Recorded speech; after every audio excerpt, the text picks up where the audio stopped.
دنیاوی حیثیت ہے، وجاہت ہے، یا دنیا میں گمنامی ہے، کسنمی پرست کے بھیا کس تھی، کوئی آپ کا حال ہی نہیں پوچھ رہا کہ تم ہو کون، تمہارے منہ میں کتنے دانت ہیں، یا یہ کہ دنیا میں اقتدار کی کسی مسند پر انسان بیٹھا ہے، یا یہ کہ کوئی اس کے ہاتھ میں اختیار نہیں. یہ تمام جو حالات انسان پر طاری ہوتے ہیں، ان کے جواب میں جو طرز عمل فکری اعتبار سے اور عملاً انسان اختیار کرتا ہے، اس کے 4 درجے ہیں. پہلا درجہ ہے انتہائی گمراہی، ضل ضلالا بعیدا. وہ کیا ہے؟ اگر عزت ہوئی، نعمتیں ملی، فلاں دیوی یا دیوتا کی نگاہ کرم ہے، اس کی کرپا سے یہ ہو گیا. اور اگر کوئی تکلیف آ گئی، مصیبت آ گئی، معلوم ہوتا کہ فلاں دیوی یا دیوتا ہم سے ناراض ہو گیا، یہ کالی دیوی کی طرف سے کوئی مصیبت آ گئی ہے، یا یہ کہ یہ لکشمی دیوی کی نگاہ کرم ہے کہ ہمیں دولت مل گئی ہے. یہ تو ہے شرک. شرک ہونے کے اعتبار سے یہ ہے ضل ضلالا بعیدا، انتہائی پستی. اس پستی سے اوپر آئیں گے تو توحید کی پہلی منزل ہے. عزت دی اللہ نے دی، اگر کوئی تنگی آ گئی، فقر، تکلیف، کوئی ذلت، رسوائی، یہ بھی اللہ کی طرف سے. ایک اعتبار سے تو انسان ہدایت پر آ گیا. بڑی گہرائی تھی اس گندگی کی اور اس خباثت کی جو شرک جس کا نام ہے، اس سے انسان نکل آیا، نجاست سے. توحید تو ہے، لیکن ابھی اس میں اس کی گمراہی کا ایک ایلیمنٹ شامل ہے. اور یہ گمراہی سے جب تک آگے نہیں آئے گا، اوپر نہیں ابھرے گا، اس کا طرز عمل کیا ہوگا کہ ذرا کچھ مل گیا، عزت مل گئی، پھولے نہیں سما رہے، اب زمین پر قدم نہیں ٹک رہے، گردن اکڑ رہی، کہیں محرومی ہو گئی، کوئی تکلیف آ گئی، کوئی مشقت، فقر آ گیا، اب بجھ کر رہ گئے. ان دونوں کیفیات میں انسان کا پینڈولم جو ہے وہ ایکسٹریم کو جائے گا. یہ کب ہوگا؟ جبکہ انسان یہ سمجھتا ہے کہ اس دنیا میں جو دولت مل گئی یا عزت مل گئی تو یہ گویا کہ بڑی کوئی قابل فخر شے ہے، اور اگر یہاں پر کوئی تکلیف آ گئی، کوئی مصیبت آ گئی، فقر و فاقہ آ گیا تو یہ گویا کہ بہت ہی اہانت آمیز شے ہے. اگر یہ انسان سمجھے گا تو طرز عمل وہ نکلے گا نتیجے کے طور پر جو میں بیان کر چکا ہوں. یہ گمراہی ہے.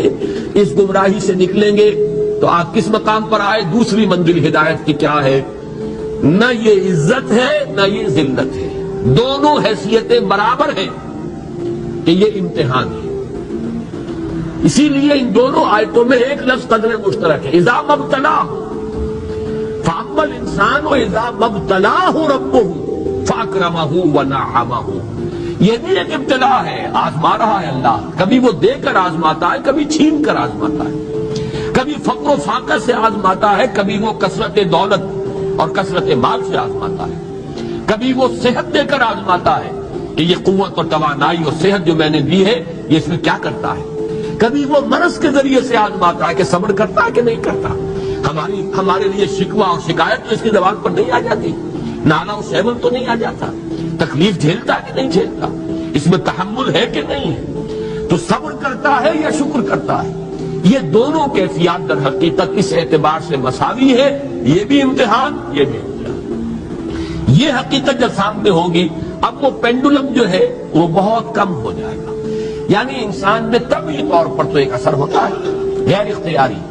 کسی چیونٹی نے کاٹا آپ کے پاؤں پر، آپ اپنا پاؤں ہٹا لیں گے، اس میں کوئی ارادہ نہیں، یہ ریفلیکس ایکشن ہے، غیر اختیاری فعل.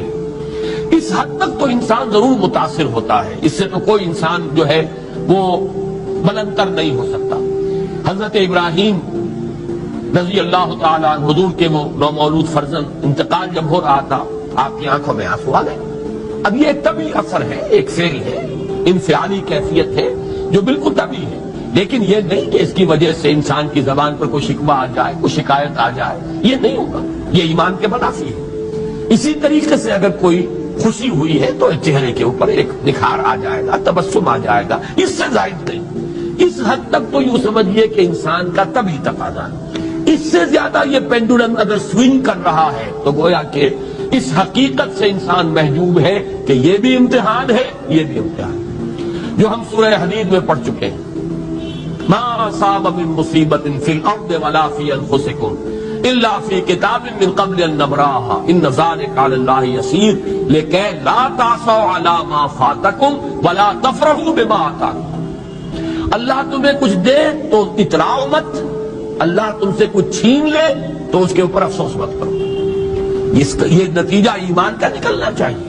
اگر تمہیں ایمان ہے اللہ پر، اگر تمہیں یقین ہے کہ جو کچھ ہوا ہے اللہ کے اذن کے بغیر نہیں ہوا، اگر تمہیں یقین ہے کہ اللہ نے جو میرے لیے طے کیا ہے اس میں میرے لیے خیر ہی ہے، چاہے فی الحال فی الوقت فوری طور پر مجھے ناگوار محسوس ہو رہی ہے بات، لیکن یقیناً میرے لیے اس میں خیر ہے میرے رب کی طرف سے، کہ ہر کے ساتھ کی ماریخ عین الطاف.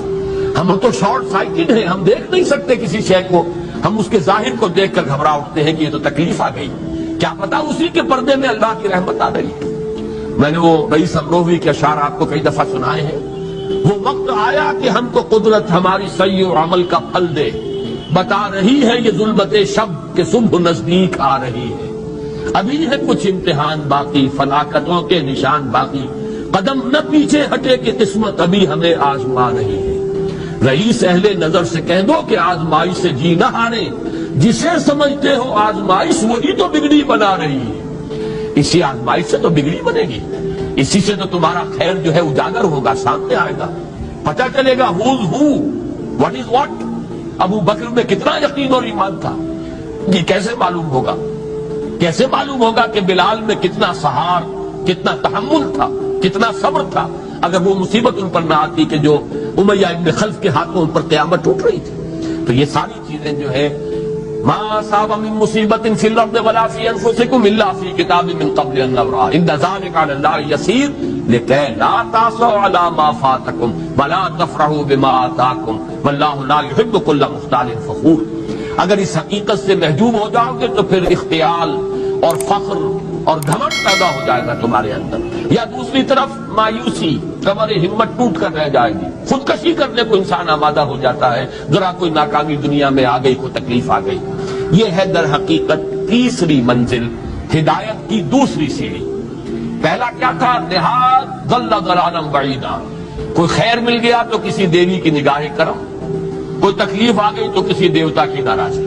یہ تو ہے ضل ضلالا بعیدا. اس سے اوپر آئے، یہ پہلی سیڑھی ہدایت کی ہے. عزت ہے تو اللہ کی طرف سے، اور اگر کوئی ذلت ہے، تنگی ہے تو اللہ کی طرف سے.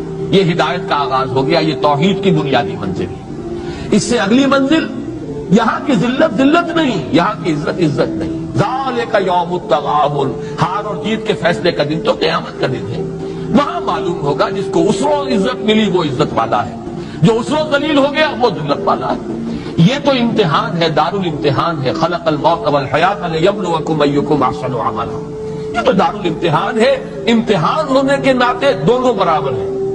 اس سے اوپر ہے ایک چوتھی منزل، ہدایت کی تیسری منزل. وہ کیا ہے؟ عام طور پر انسان یہ سمجھتا ہے کہ یہ جو آزمائش ہے تنگی کی اور فقر و فاقہ کی، یہ سخت تر آزمائش ہے، اور نعمتوں کی بارش ہو تو یہ آسان آزمائش ہے.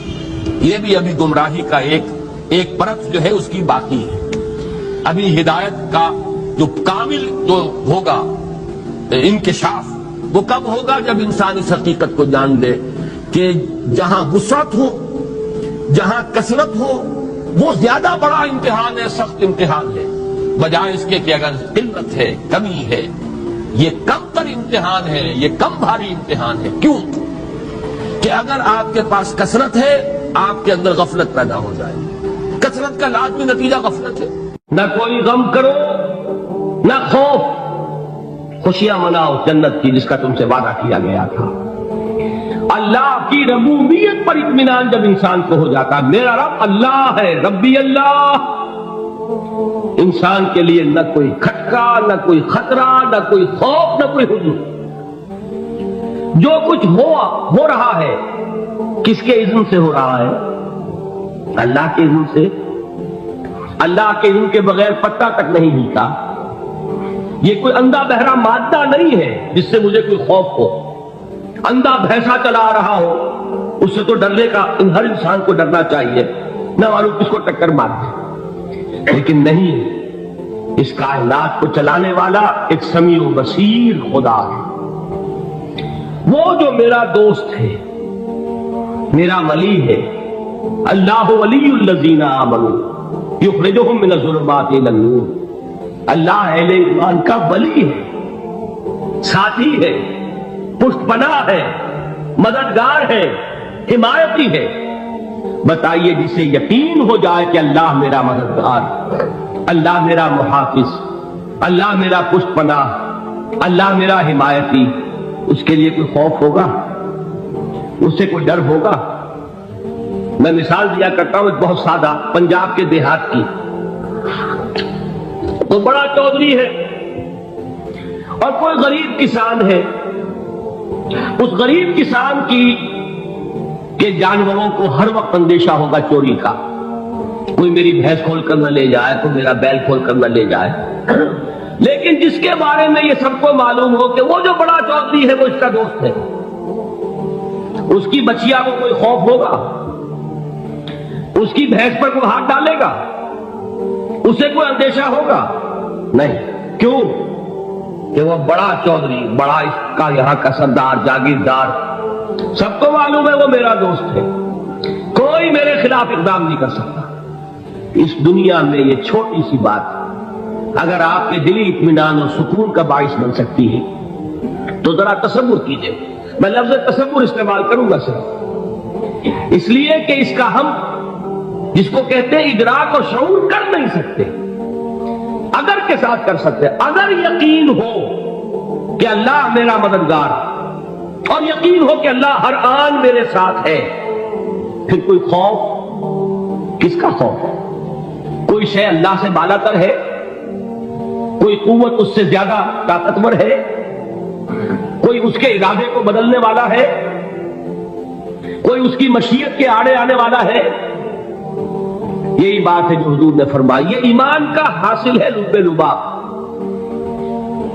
کہ دیکھو اچھی طرح اس بات کو ذہن نشین کر لو، اگر تمام انسان مل کر تمہیں کوئی نقصان پہنچانا چاہے نہیں پہنچا سکتے، مگر جو کچھ اللہ نے لکھ دیا ہو، اور تمام انسان مل کر تمہیں کوئی نفع پہنچانا چاہے نہیں پہنچا سکتے، مگر وہ شے جو اللہ نے طے کر دی۔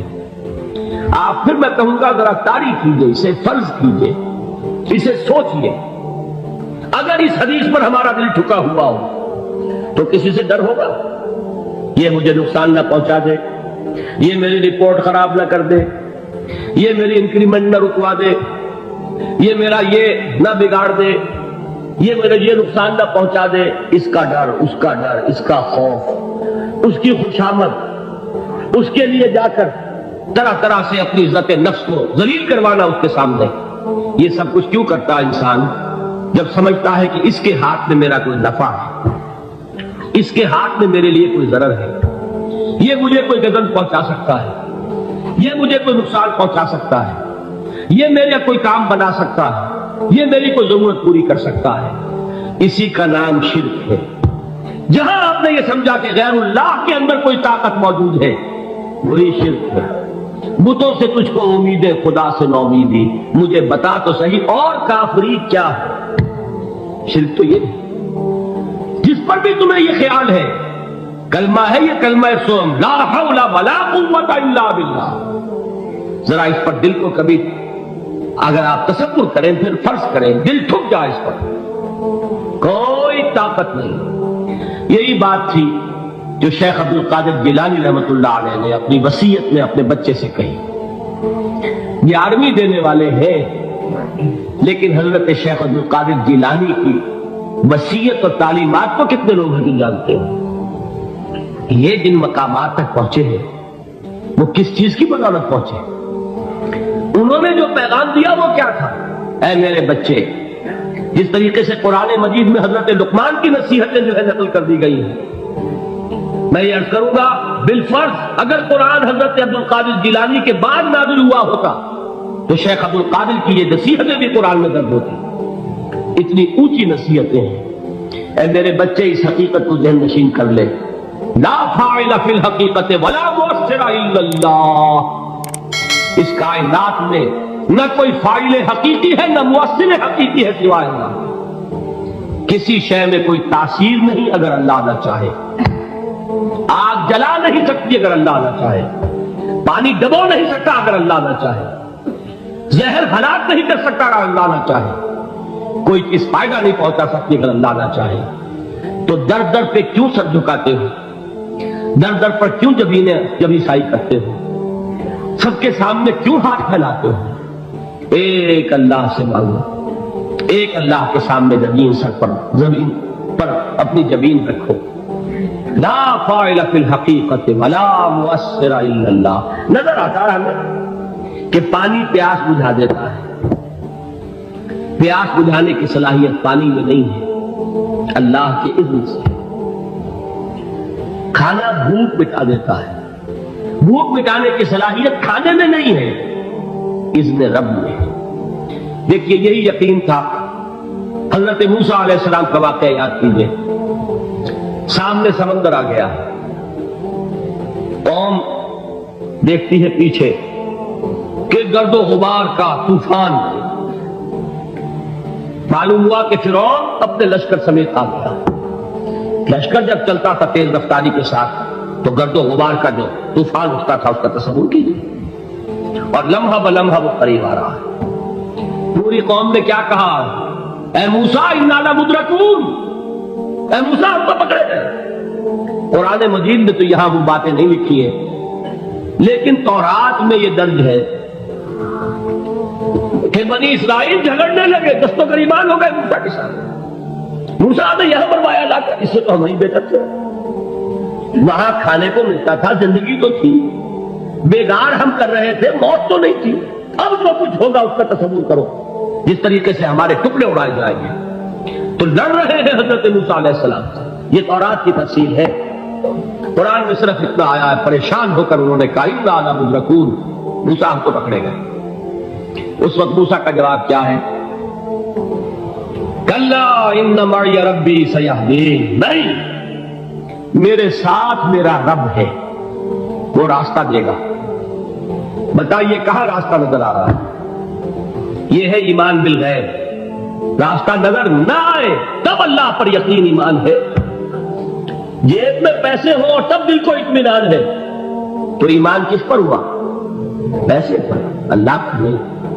جب وسائل و ذرائع نہ ہو اور پھر یقین ہو کہ اللہ مسبب الاسباب ہے، وہ اسباب کا پابند نہیں ہے، وہ اسباب کا محتاج نہیں ہے، اسباب اس کے محتاج ہے. اگر یہ یقین ہے تو اللہ پر ایمان ہے. یہ نہیں ہے تو تمہارا ایمان اسباب پر ہے، وسائل پر ہے، ذرائع پر ہے، مادیات پر ہے، اللہ پر نہیں. اس وقت کہاں راستہ تھا؟ کوئی راستہ تھا؟ سمندر ہے اور ادھر سے لشکر آ گیا ہے. کلا ان معی ربی سیہدین. اب دیکھیے ایمان کہہ دینا آسان ہے، ہوا معکم اینما کنتم، جہاں کہیں بھی تم ہوتے ہو اللہ تمہارے ساتھ ہوتا ہے. لیکن اس کا یقین قائم ہو جائے تو زمین و آسمان کا فرق واقع ہو جائے. یہی بات ہوئی حضور کے ساتھ. غار ہے، چھپے ہوئے ہیں محمد رسول اللہ اور آپ کے وہ یار غار ابو بکر صدیق رضی اللہ تعالی عنہ. اقبال نے حضرت ابو بکر کی شان میں چند اشعار پھینک صرف، لیکن واقعہ یہ ہے کہ بھاری بھاری نظموں پر اور قصیدوں پر بھاری ہے. طویل ترین نظمیں اور قصیدے ہوں ان پر بھاری ہے. ہمتیں ابو بکر کی ہمت جو ہے، کشت ملت را جو اب جیسے بارش سے کھیتی اپجتی ہے، ابو بکر کی ہمت اور عزیمت اس امت کو اسی طرح سینچنے والی ہے. ثانیے اسلام و غار و بدر و قبر، وہ دوسرے تھے اسلام میں، دوسرے. پہلے کون تھے؟ انا اول المؤمنین، حضور کی بات ہے، سب سے پہلا ایمان لانے والا میں. دوسرے ابو بکر. ویسے ہمارے ہاں یہ چلتا ہے اختلاف، حضرت علی پہلے ہیں کہ حضرت ابو بکر پہلے ہیں، لیکن اس میں بڑی خوبصورت تطبیق قائم کی ہے علماء نے اور بہت صحیح ہے. چار کے بارے میں فیصلہ ہی مت کرو کہ کون پہلے. ان کی ایک عجیب تقسیم کر دی ہے.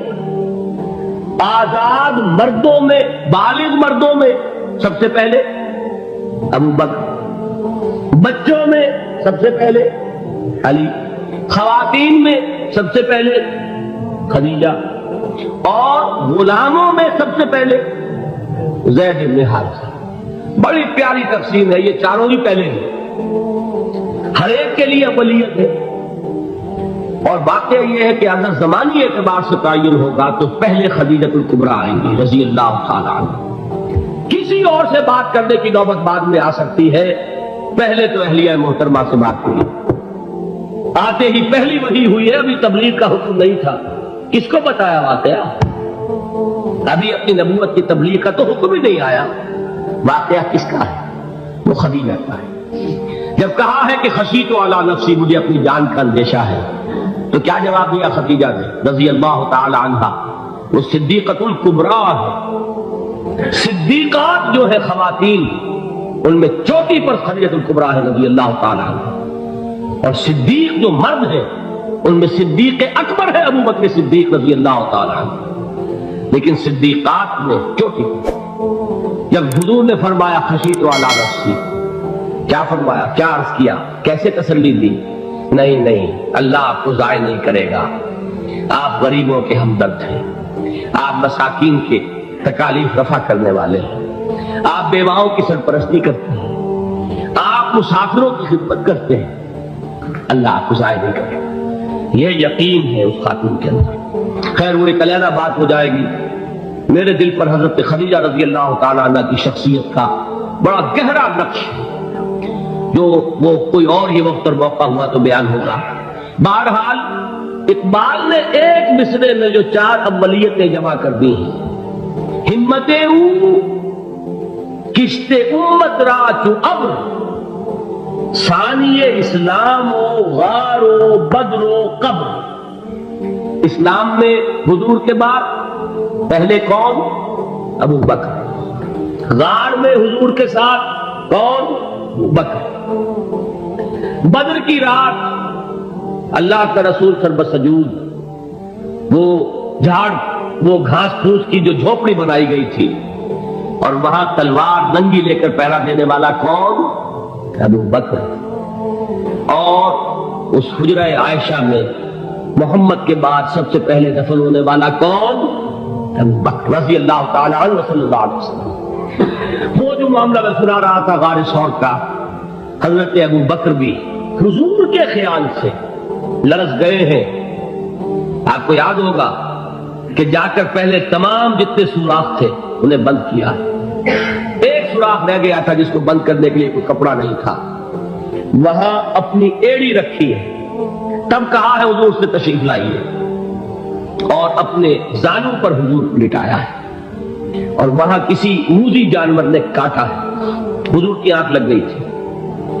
اس وقت اس بل کے اندر جو بھی بچھو ہے، کیا ہے واللہ عالم، اس نے کاٹا ہے. اس کی تکلیف کی وجہ سے ابو بکر کی آنکھوں سے آنسو ٹپک گئے. حضور کے چہرے مبارک پر پڑے ہیں تو حضور جاگے ہیں. معاملہ کیا ہے؟ ایڑی نہیں ہٹائی وہاں سے. مبادا وہ جانور وہاں سے نکل کر محمد الرسول اللہ کو کوئی گزن پہنچا دے. ابو بکر کی ایڑی ہے، جس طرح چاہے کھا لے، ختم کر دے، جان نکل جائے تب کوئی آنچ آئے محمد پر تو آئے، لیکن جیتے جی نہیں. وہ ہے ابو بکر. حضور کے خیال سے اس وقت حضور نے پھر اپنا لعاب دہن لگایا ہے، اور اس سے پھر آپ کی تکلیف ختم ہوئی. جیسے خیبر میں حضرت علی کی آنکھ دکھ رہی تھی، اس کو جو شفا حاصل ہوئی وہ بھی حضور کے لعاب دہن سے ہوئی. تو بہرحال اس وقت انہوں نے کہا ہے کہ اے نبی یا رسول اللہ، اگر اس وقت ان میں سے کسی نے غیر ارادی طور پر بھی اپنے قدموں کی طرف جھانک لیا تو پکڑے جائیں. اور سنیے، اب یہ آیت اہم ترین ہے صبر کے موضوع پر. وَلَنَبْلُوَنَّكُمْ بِشَيْءٍ مِّنَ الْخَوْفِ وَالْجُوعِ وَنَقْصٍ مِّنَ الْأَمْوَالِ وَالْأَنفُسِ وَالثَّمَرَاتِ وَبَشِّرِ الصَّابِرِينَ. اور دیکھو ہم تمہیں آزمائیں گے. وَلَنَبْلُوَنَّكُمْ، ہم لازماً آزمائیں گے تمہیں. بِشَيْءٍ مِّنَ الْخَوْفِ، خوف کی کیفیت طاری کر کے، والجوع، بھوک، فقر اور فاقہ، وَنَقْصٍ مِّنَ الْأَمْوَالِ، مالی نقصان، والانفس، جانی نقصان، والثمرات، اور ثمرات، پھلوں اور میووں کا نقصان. میرے نزدیک یہاں پر ثمرات کا مفہوم ایک اور بھی ہے. ایک تو صاف تھا کھجور کی فصل تیار ہے اور غزوہ تبوک جانے کا حکم مل گیا، کون اتارے گا؟ اور کھجور وقت پر اتری نہیں، برباد ہو جائے گی۔ یہ ہو رہا ہے نا میووں کا نقصان۔ اور میرے نزدیک یہاں یہ بھی ہے، بسا اوقات بہت سی محنتوں کا نتیجہ انسان دیکھتا ہے کہ ضائع چلا گیا، میں نے 10 سال محنت کی، حاصل کوئی نہیں ملا۔ یہ ثمرات کیا ہیں؟ محنتوں کے ثمرات کا ضیاع۔ کوشش آپ نے کی، قسمت کی خوبی دیکھیے، ٹوٹی کہاں کمن، 2-4 ہاتھ جب کے لبے بام رہ گئے۔ Be prepared. ایک شاعر کے یہ اشعار ہیں، وہ کمیونسٹ تھا، میں نام بھی نہیں لیتا، لیکن یہ کہ یہ اسی انقلابی، چونکہ ان کا بھی ایک انقلابی نظریہ ہے، انقلابی عمل میں یہ سارے مراحل آتے ہیں۔ کوئی سیٹ بیک آیا، فرض کیجئے کوئی ناکامی ہو گئی، تو اپنے ساتھیوں کو دل بندھانے کے لیے یہ فصل امیدوں کی ہمدم اس بار بھی غارت جائے گی، سب محنت صبح و شاموں کی اب کے بھی اکارت جائے گی۔ میرے نزدیک یہ ثمرات کا جو لفظ یہاں آیا ہے، وَنَقْصٍ مِّنَ الْأَمْوَالِ وَالْأَنفُسِ وَالثَّمَرَاتِ، سب محنت صبح و شاموں کی اب کے بھی اکارت جائے گی۔ دھرتی کے کونوں کھدروں میں پھر اپنے لہو کی کھاد بھرو، پھر مٹی سینچو اشکوں سے، پھر اگلی رت کی فکر کرو، پھر اگلی رت کی فکر کرو، جب پھر ایک بار اجڑنا ہے۔ ایک فصل پکی تو بھر پایا، تب تک تو یہی کچھ کرنا ہے۔ ایک مقصد ہے سامنے، انقلاب برپا کرنا ہے۔ ایک کوشش ناکام ہو جائے کوئی پرواہ نہیں، نیکسٹ، پھر تیار رہو ناکامی کے لیے۔ ایسا نہ ہو جو انگریزی میں کہتے ہیں hope for the best but be prepared for the worst. ایسا نہ ہو کہ دوسری مرتبہ ناکام ہو کے بددل ہو جاؤ، تمہاری ہمتیں جواب دے جائیں، نہیں، پہلے سے تیار رہو کہ دوسری مرتبہ بھی ناکامی آئے تو آئے، لیکن جب تک کہ کامیابی حاصل نہیں ہوتی ہمیں یہ کام کیے تھے۔ صبر کا مادہ نہیں ہوگا تو آپ کام نہیں کر سکیں گے۔ اور اسی کا ایک دوسرا رخ ہے، جب آپ دعوت حق کے لیے کھڑے ہوں گے، پہلا قدم کیا آتا ہے؟ استہزاء، تمسخر، مذاق اڑانا، جس کی میں مثال اب دینا چاہتا ہوں محمد الرسول اللہ صلی اللہ علیہ وسلم کی شخصیت سے۔ دیکھیے ہم کیا اور ہماری بساط کیا، ہم کیا مبلغ ہوں گے، کیا داعی ہوں گے، ہمارے اپنے دامن پر داغ ہوتے ہیں، لیکن یہ کہ محمد الرسول اللہ کے دامن پر کوئی داغ تھا؟ ان کو تو سارے مکے والے الصادق الامین کہتے تھے، نہایت محبوب شخصیت تھے، ان کے لیے تو جا صادق، جا الامین، یہ الفاظ سننے میں آتے تھے، آنکھوں کا تارا۔ لیکن جب آپ نے دعوت شروع کی، اب قرآن مجید میں دیکھیے، کسی نے کہا مجنون ہو گئے، دماغ خراب ہو گیا، پاگل ہو گئے، اجی شاعر ہے، کچھ شعر توڑ لیتے ہیں، ہم پر بہت جماتے ہیں۔ کسی نے کہا ساحر ہے، کچھ جادو سیکھ لیا، یہاں تک کہ ایسے بدبخت بھی پیدا ہوئے، قرآن میں ہے ساحر کذاب، سحر کرنے والا جادوگر نہایت جھوٹا۔ یہ الفاظ کہے جا رہے ہیں کس کی شان میں؟ محمد الرسول اللہ صلی اللہ علیہ وسلم۔ قرآن میں نقل کیا گیا، یا ایھا الذی نزل علیہ الذکر انک لمجنون۔ کبھی آپ نے اس کا ترجمہ سوچا؟ اے وہ شخص، دیکھیے تصور کیجئے، حضور جا رہے ہیں، تشریف لے جا رہے ہیں، کسی دعوت میں ہے، تبلیغ میں، یا ویسے ہی تشریف لے جا رہے ہیں، اور کوئی ایک جمگھٹا ہے لوگوں کا، ادھر سے فقرہ آتا ہے، تیر کی طرح لگتا ہے دل میں جا کر محمد کے صلی اللہ علیہ وسلم۔ اے وہ شخص جس کا یہ خیال ہے کہ اس پر کوئی ذکر نازل ہو رہا ہے، ہمارے خیال میں تو تمہارا دماغ خراب ہو گیا۔ یا ایھا الذی نزل علیہ الذکر انک لمجنون، کہا کہ نہیں کہا؟ اور یہ نہ سمجھیے کہ حضور صلی اللہ علیہ وسلم کے قلب مبارک کو تکلیف نہیں ہوتی تھی. میں قرآن سے ثابت کروں گا، میں کہیں کوئی کہانیاں بیان نہیں کرنا چاہتا. قرآن نے کہا ہے وَلَقَدْ نَعْلَمُ أَنَّكَ يَضِيقُ صَدْرُكَ بِمَا يَقُولُونَ. اے نبی ہمیں خوب معلوم ہے صلی اللہ علیہ وسلم کہ جو کچھ یہ لوگ کہہ رہے ہیں اس سے آپ کا سینہ بھجتا ہے، یہ جو گھٹن ہوتی ہے، صدمہ ہوتا ہے. انَّكَ يَضِيقُ صَدْرُكَ بِمَا يَقُولُونَ، ہمیں خوب معلوم ہے کہ جو کچھ یہ باتیں آپ کو سننی پڑ رہی ہیں، یہ کڑوی کسیلی باتیں، یہ جو فقرے چست ہو رہے ہیں، استہزاء ہو رہا ہے، تمسخر ہو رہا ہے. سورہ ہجر میں ہے، ایک جگہ کھڑے ہوئے لوگ قرآن کا مذاق اڑا رہے ہیں. بھائی فلاں آیت تم لے جانا، فلاں آیت میری ہوگی. اس کے ٹکڑے کر رہے ہیں، اس کے ٹکڑے حصے بکھرے کر کے قیمہ بنا کر ان آیات کا تمسخر اڑا رہے ہیں. ایک جگہ قرآن مجید میں مذکور ہے کہ فرشتوں کا مذاق اڑ رہا ہے. بھائی یہ دیکھو، محمد نے کہا ہے صلی اللہ علیہ وسلم کہ جہنم پر تو کل 19 فرشتے ہیں، علیہا 19 قرآن میں آیت نازل ہوئی. ایک پہلوان کہتا بھائی 10 کو تو میں سنبھال لوں گا، باقی 9 کا تم انتظار کر دو. یہ باتیں آ رہی ہیں حضور کے کانوں. کلام الہی کے ساتھ کیا سلوک ہو رہا ہے، مجھ پر کیا فقرے جست کیے جا رہے ہیں، مجھ پر جس طریقے سے استہزاء اور تمسخر کا رویہ اختیار کیا گیا ہے. دل بھج رہا ہے، دل میں صدمہ ہے. دیکھیے سورہ نون ہے، اور میرے نزدیک یہ دوسری وحی ہے جو حضور پر نازل ہوئی ہے. اس کی ابتدائی آیات نون والقلم وما یسطرون ما انت بنعمت ربک بمجنون وَإِنَّ لَكَ لَأَجْرًا غَيْرَ مَمْنُونٍ وَإِنَّكَ لَعَلَىٰ خُلُقٍ عَظِيمٍ فَسَتُبْصِرُ وَيُبْصِرُونَ بِأَيِّكُمُ الْمَفْتُونُ إِنَّ رَبَّكَ هُوَ يَعْلَمُ بِمَنْ ضَلَّ عَنْ سَبِيلِهِ وَهُوَ أَعْلَمُ بِالْمُهْتَدِينَ. نون قسم ہے قلم کی اور جو کچھ یہ لکھتے ہیں. اے نبی آپ اپنے رب کی نعمت سے مجنون نہیں ہیں. یہ کیوں کہا جا رہا ہے؟ حضور کو جو صدمہ پہنچا ہے وہی نازل ہوئی ہے دل جوئی کے لیے، تسلی کے لیے. آپ کیوں برا منا رہے ہیں؟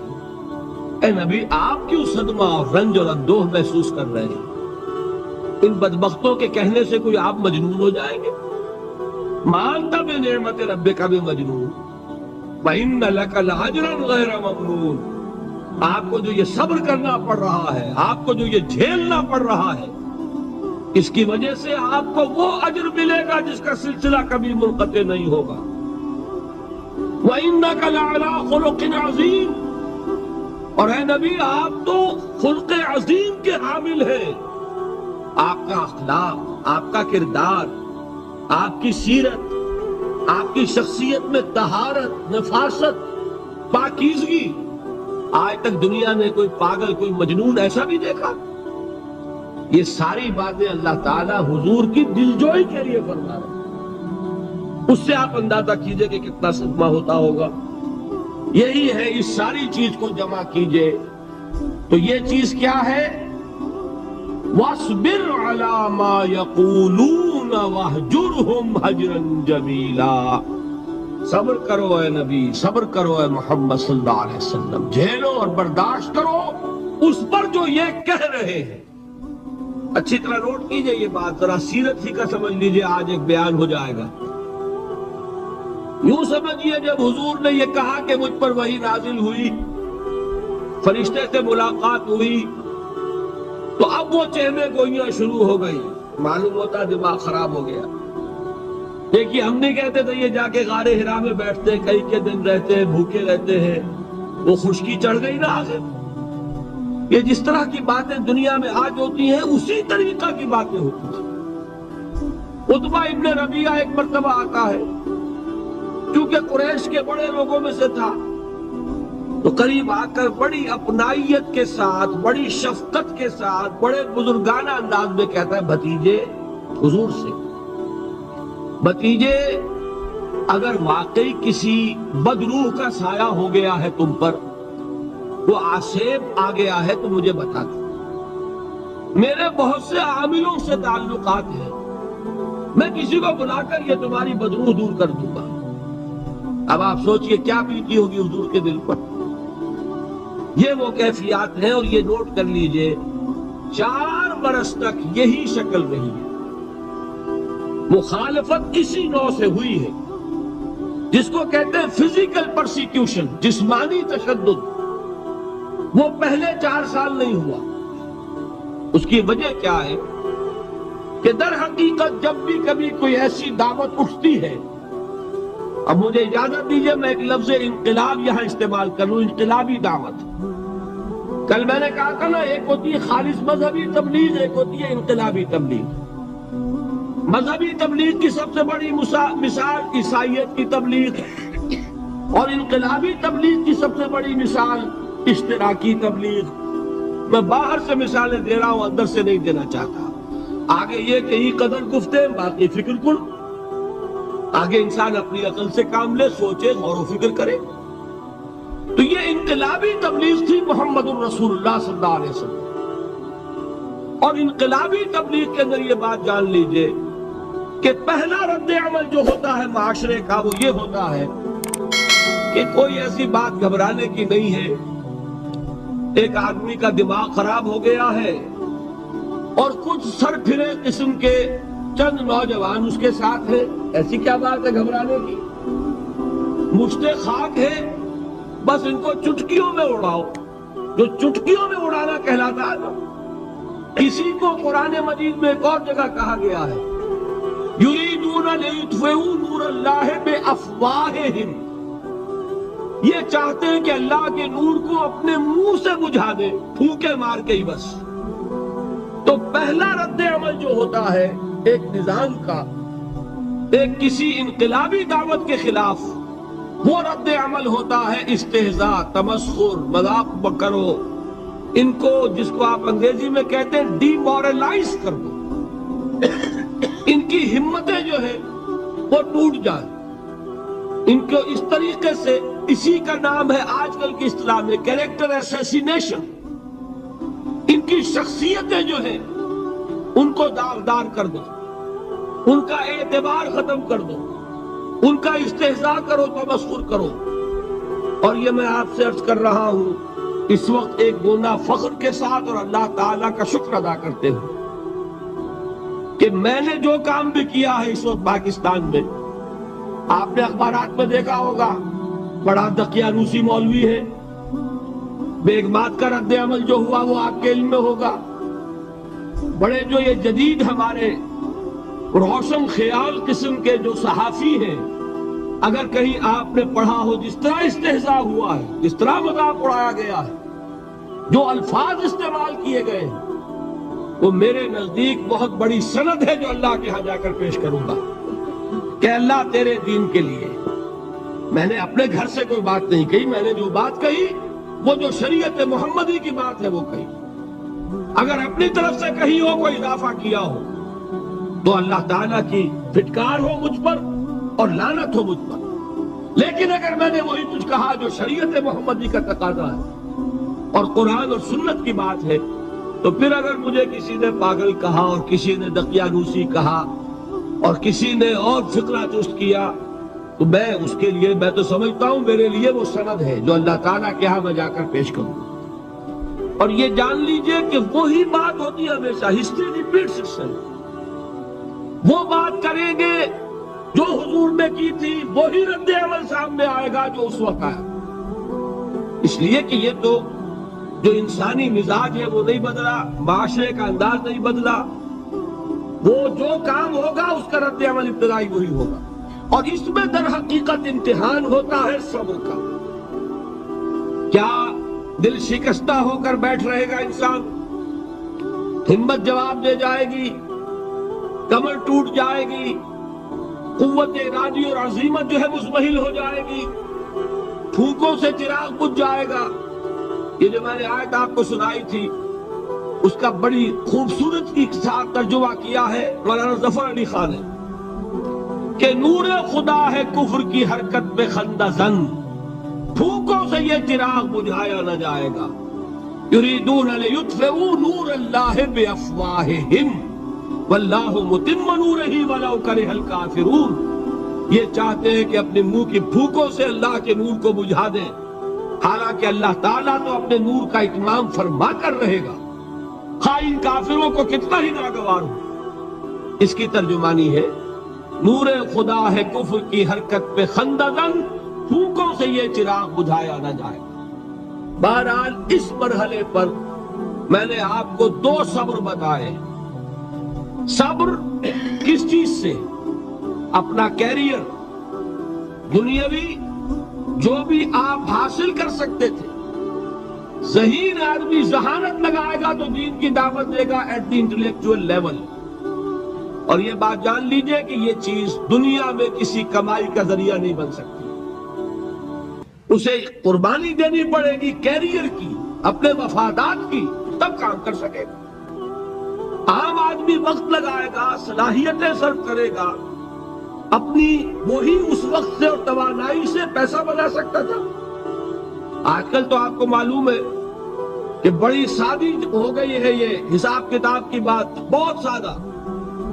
ایک انسکلڈ لیبرر کا 1 گھنٹہ برابر ہے اتنے روپے کے، ایک سکلڈ لیبرر کا 1 گھنٹہ برابر ہے اتنے روپے کے. آپ تو ہر چیز کاؤنٹ کر سکتے ہیں، میئر کر سکتے ہیں.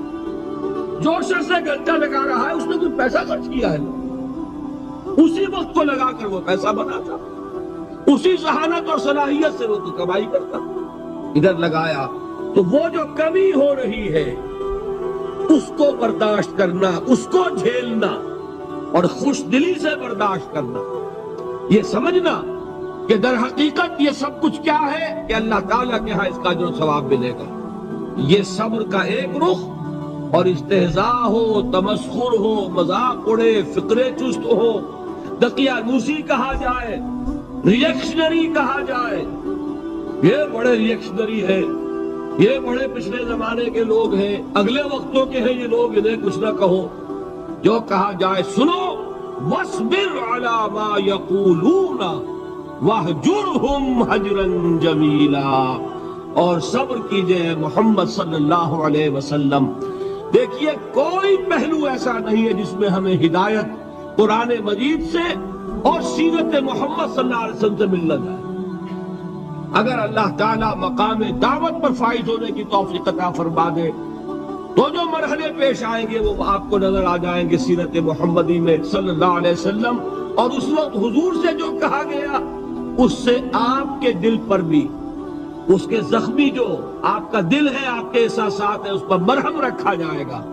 وَلَقَدْ نَعْلَمُ أَنَّكَ يَضِيقُ صَدْرُكَ بِمَا يَقُولُونَ.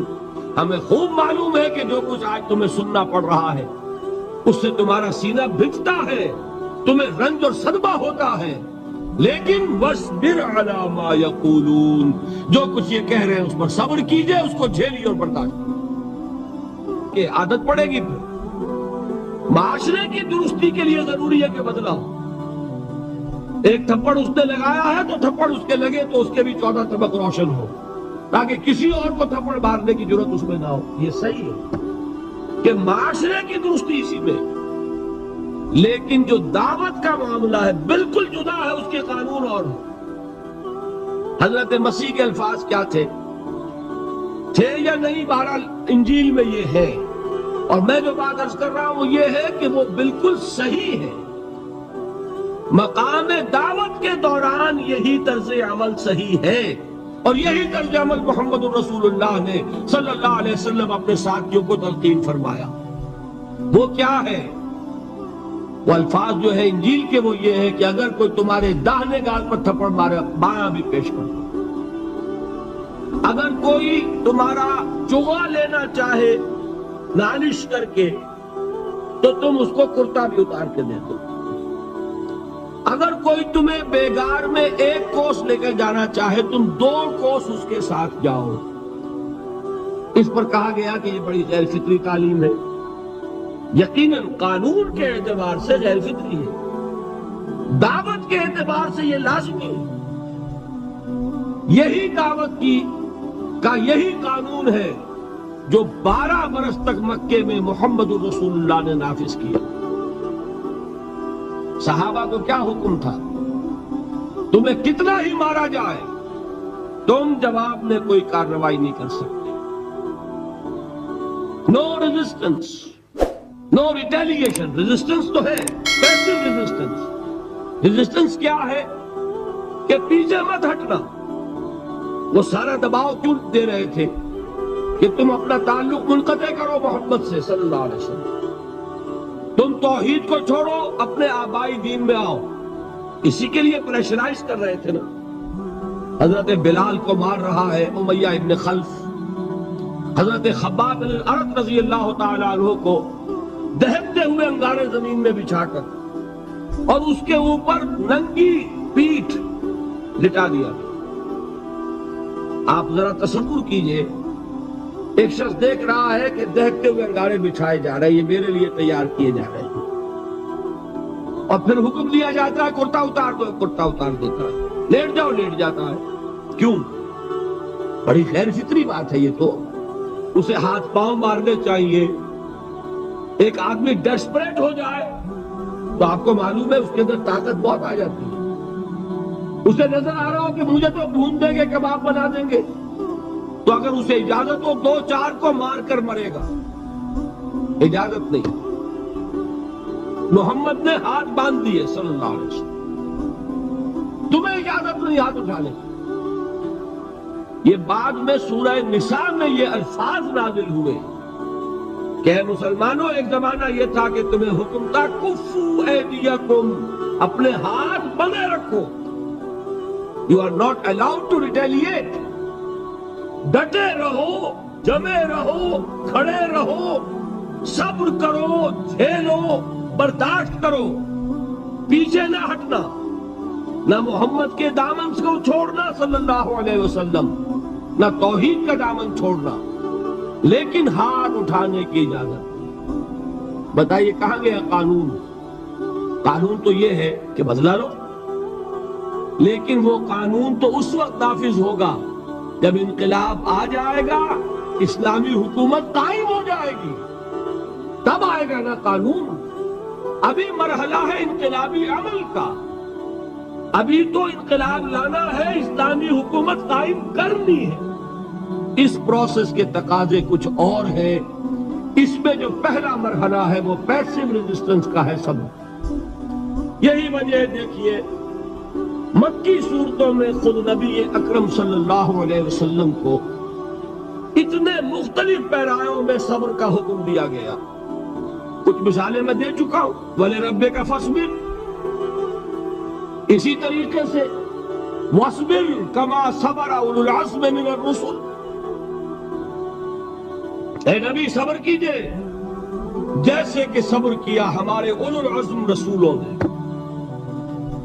وَاصْبِرْ وَمَا صَبْرُكَ إِلَّا بِاللَّهِ، اے نبی صبر کیجئے اور آپ کا صبر تو اللہ ہی کے سہارے ہے. وَاصْبِرْ لِحُکْمِ رَبِّكَ، یہ سورہ نون جس کی ابتدائی آیات میں نے آپ کو سنائی، نون والقلم وما يسطرون ما انت بنعمت ربك بمجنون، اس کا اختتام کیا ہوتا ہے؟ وَاصْبِرْ لِحُکْمِ رَبِّكَ وَلَا تَكُنْ كَصَاحِبِ الْحُوتِ اذ نادى وهو مكظوم، اے نبی صبر کیجئے اپنے رب کے فیصلے کا، انتظار کیجئے اور اس مچھلی والے کے مانند نہ ہو جائیے. مچھلی والا کون؟ حضرت یونس علیہ السلام. مچھلی والے نے اپنے دینی حمیت اور غیرت جو تھی اس کی وجہ سے اللہ کے حکم کا انتظار نہیں کیا، اپنے قوم کو چھوڑ کر چل دی. نبی کا، رسول کا یہ معاملہ ہوتا ہے. جیسے کہ آپ کو معلوم ہے کوئی افسر ہے کسی حکومت کا، وہ اپنی پلیس آف ڈیوٹی کو نہیں چھوڑ سکتا. He must stick to his place of duty. بڑے افسرز کے لیے تو یہ بہت اہم بات ہے. تو اے رسول، جہاں آپ کو ہم نے تعینات کیا ہے آپ وہاں سے ہل نہیں سکتے کہ ذرا مخالفت ہوئی، لوگوں نے فکرے تشت کیے اور آپ کہیں اور چل دیے، دفاع ہو، یہ بات نہیں سننا چاہتے، میں کسی اور کو سناؤں گا، ہو سکتا ہے نا؟ ہم تو کرتے ہیں نا یہ، اس لیے کہ ہمیں تو اللہ نے کہیں تعینات تو نہیں کیا نا۔ اگر ایک جگہ کے لوگ بات نہیں سنتے، چلو بھائی ہم کہیں اور جائیں گے، وہاں بات سنائیں گے۔ لیکن رسول کا معاملہ ہوتا ہے جو اس کی پلیس آف اپائنٹمنٹ ہے، he cannot leave his place without the express permission of Allah subhanahu wa ta'ala۔ آپ نے یہ سنا ہوگا، سیرت کی تقاریر میں پڑھا ہوگا کہ مدینہ کی طرف ہجرت کی اجازت حضور نے تمام صحابہ کو دے دی، خود منتظر رہے جب تک کہ اللہ کی طرف سے اجازت نہیں آئی۔ حضرت ابو بکر پوچھتے رہتے تھے حضور اجازت آ گئی کہ نہیں؟ نہیں ابھی نہیں آئی۔ حضور اذن آ گیا؟ نہیں آیا، ابھی نہیں آیا۔ حبشہ کی طرف سب کو بھیج دیا، اجازت دے دی جو جانا چاہے چلا جائے۔ حضور کی صاحبزادی جو حضرت عثمان کے نکاح میں تھی وہ بھی ہجرت کر رہی، لیکن حضور تو نہیں گئے۔ رسول نہیں چھوڑ سکتا اپنی جگہ کو، یہاں تک کہ تمام تقریباً 100 صحابہ چلے گئے، حضور رہ گئے، حضرت ابو بکر رہ گئے، حضرت علی رہ گئے، اور حضرت ابو بکر پوچھ رہے ہیں بار بار اجازت آئی یا نہیں؟ نہیں ابھی نہیں آئی۔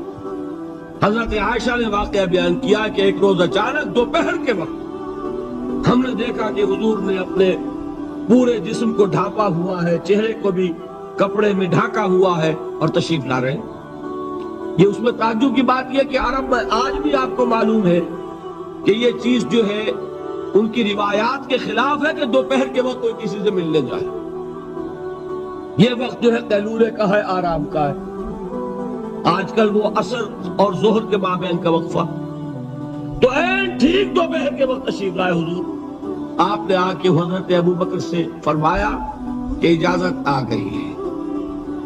اس میں ایک قصہ تھوڑا سا اور بتا دوں، بہت دلچسپ ہے اور بہت ہمارے لیے سبق آموز ہے۔ حضرت ابو بکر نے بہت خوش ہو کر ایک بات کہی، حضور میں نے 2 اونٹنیاں تیار کی ہوئی ہیں۔ یعنی اب آپ وہ تو سوچتے تھے نا شاباش ملے گی کہ میں نے تیاری کی ہوئی ہے، میں نے 2 اونٹنیوں کو خوب کھلا پلا کے فرما کیا ہوا ہے، بڑی توانا ہے تاکہ ہم تیزی کے ساتھ سفر کر سکیں۔ حضور نے توقف کیا، فرمایا ہاں ٹھیک ہے، 1 اونٹنی میں استعمال کروں گا لیکن میں اس کی قیمت ادا کروں گا۔ حضرت ابو بکر کی آنکھوں میں آنسو آ گئے، روتے ہوئے کہا حضور مجھ سے یہ مغایرت، کیا یہ جان اور مال کسی اور کے لیے ہے؟ آپ مجھ سے بھی کہہ رہے ہیں میری اونٹنی جو ہے وہ بھی بلا معاوضہ آپ قبول نہیں فرما رہے۔ یہ ہے محمد الرسول اللہ کی غیرت اور حمیت کا۔ ہمارا معاملہ جو ہے دین کی دعوت و تبلیغ کے اعتبار سے بالکل کچھ مختلف بنا ہوا ہے، اسی لیے وہ عزت نہیں، وہ وقار نہیں۔ یہاں یہ حال ہے کہ حضور کے خسر ہے، جان نثار ہے، یار غار ہے، سب کچھ ہے، لیکن وہاں بھی یہ معاملہ ہے کہ ٹھیک ہے اونٹنی کی قیمت ادا کر۔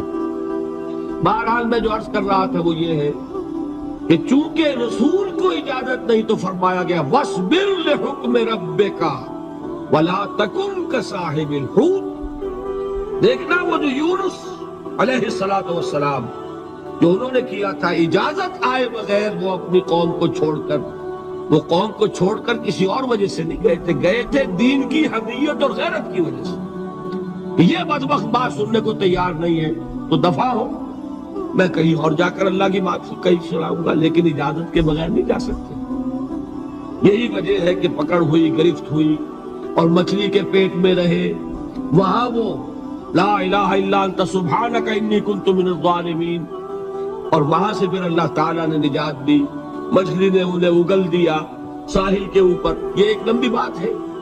تو یہاں حضور سے کیا کہا گیا؟ صبر کی۔ اب دیکھیے ایک بات عجیب ہے، یہ ربط اپنے ذہن میں رکھیے، اللہ تو صبر کی تلقین کر رہا ہے اپنے رسول کو، اور رسول یہی تلقین کر رہے ہیں اپنے صحابہ کو، صبر کرو، جھیلو، برداشت کرو، ہاتھ مت اٹھانا، کوئی جوابی کارروائی نہیں ہوگی، بلکہ اپنے اوپر جھیلو جو کچھ جھیلنا ہے، ڈٹے رہو، پیچھے مت ہٹنا، یہ صبر ہے، لیکن ہاتھ اٹھانے کی اجازت نہیں۔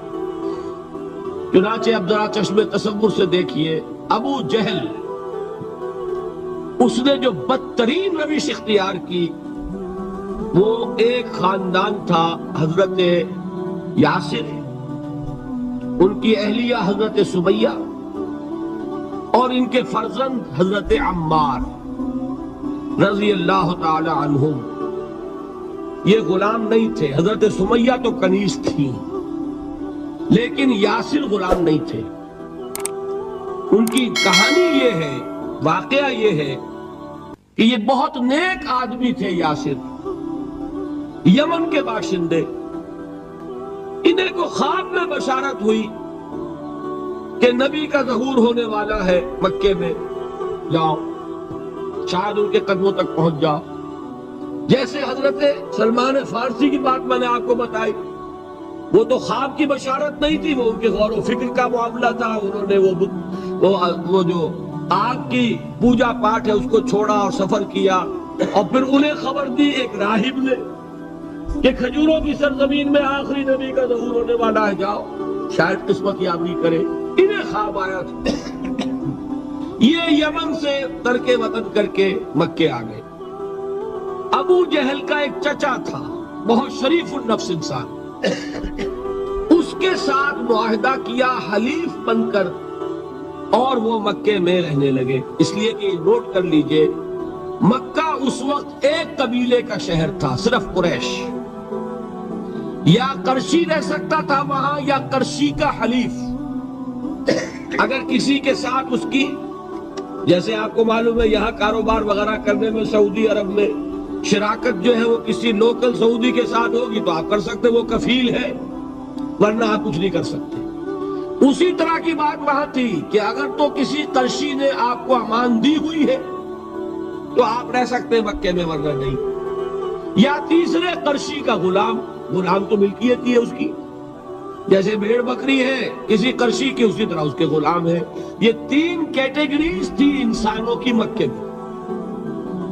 اسی کو نوٹ کیجئے کہ جو بیچارے غلام تھے وہ سب سے زیادہ ستائے گئے، اس لیے کہ غلاموں کے تو حقوق ہی کوئی نہیں تھے۔ ان کو تو اگر کوئی شخص اپنے غلام کو ذبح کر دیتا تھا تو بھی کوئی پوچھنے والا نہیں۔ بالکل ایسے ہی ہے نا، آپ کی بکری آپ نے ذبح کی، گوشت کھا لیا، کوئی آپ سے کوئی پوچھ سکتا؟ جب ملکیت ہے، آپ کی بکری آپ کی تھی، آپ نے ذبح کر دی۔ غلام آپ کی ملکیت تھا، آپ نے ختم کر دیا، کوئی اس میں جرم نہیں، کوئی باس پرس نہیں۔ یہ تھا حال غلاموں کا۔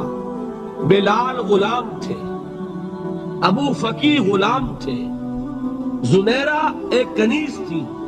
ان کو جو ماریں پڑی ہیں اس کا آپ کو معلوم ہے۔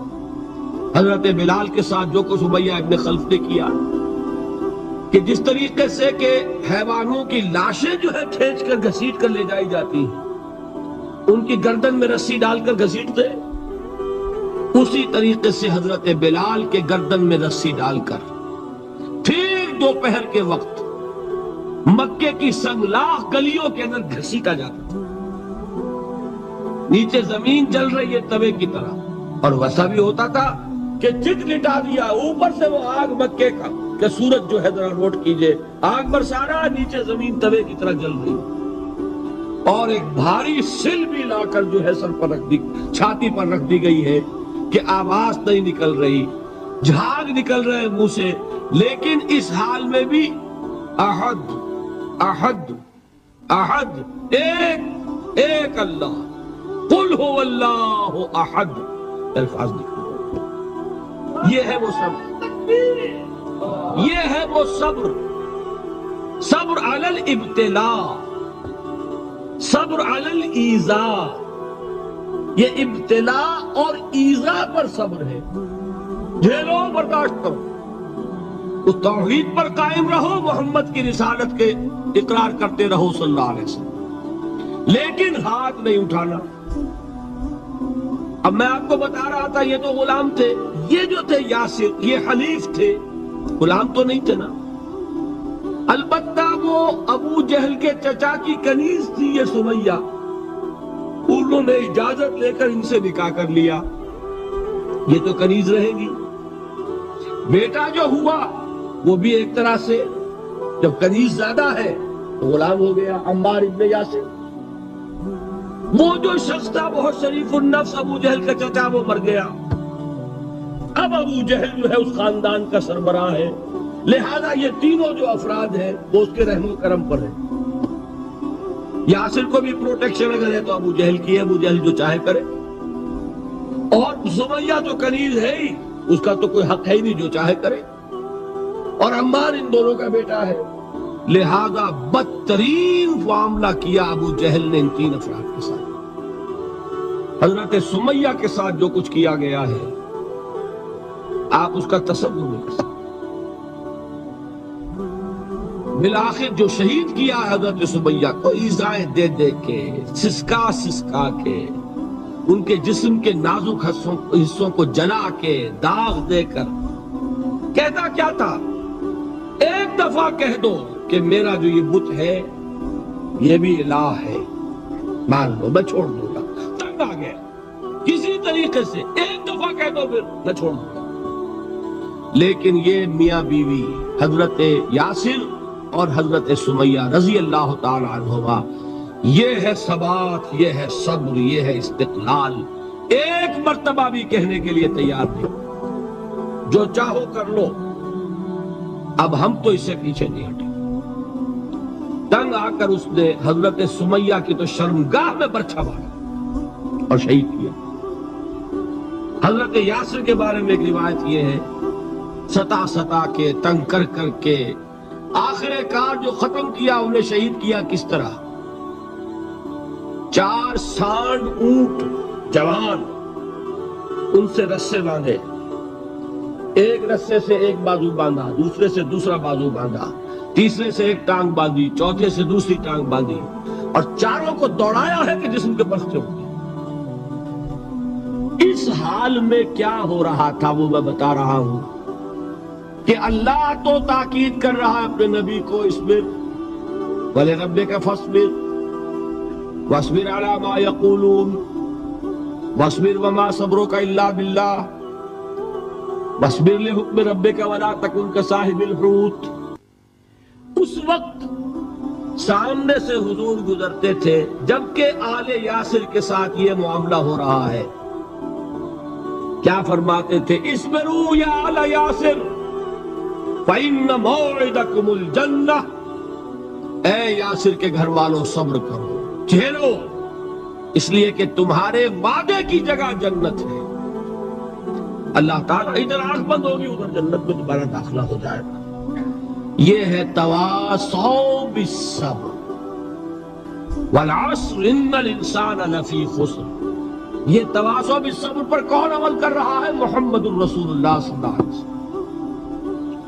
اس میں بھی ایک بات ہے، وہ بھی سمجھ لیجئے، دین میں جہاں عظیمت ہے رخصت کا پہلو بھی ہے۔ یہ جو نوجوان تھے، یہ بوڑھے والدین کا تو وہ مقام ہے، یہ رتبہ بلند ملا جس کو مل گیا۔ ہر مدعی کے واسطے دار و رسم کہاں؟ حضرت سمیہ اور حضرت یاسر۔ نوٹ کیجئے، میں ایک اعتبار سے کہا کرتا ہوں، سید الشہداء یہ بنے کہ نہیں بنے، ان کو جو فوقیت حاصل ہوئی، الفضل للمتقدمین،